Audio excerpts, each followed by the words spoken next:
মেয়ে কালকে বিকেল বেলা 4টা থেকে বাসা থেকে বেরিয়েছে ফুচকা খাওয়ার উদ্দেশ্যে। ফুচকা রহেন যে আমার মায়ের ওরা জোর করে পিস্তল ঠাইয়ে লইয়ে গেছে।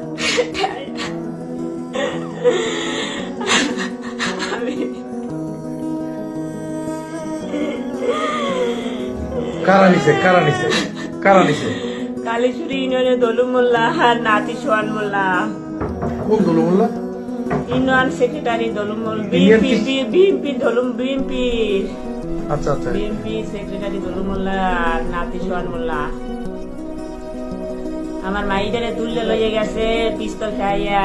আমি কালকে চক্রার মতো খালি ঘুরতে আছি, আমি থানায় যাইতে আছি, সেনাবাহিনীর কাছে যাইতে আছি, কেউ আমার অভিযোগ নিতে আসে না। আমার লোককে আমি কাল সেনাবাহিনীর আমি পা ধরে যেতাম, মাটিতে গড়াগড়ি খেয়েছি। আমি হারা বিকালটা দুপুরটা সকালটা আমি সেনাবাহিনী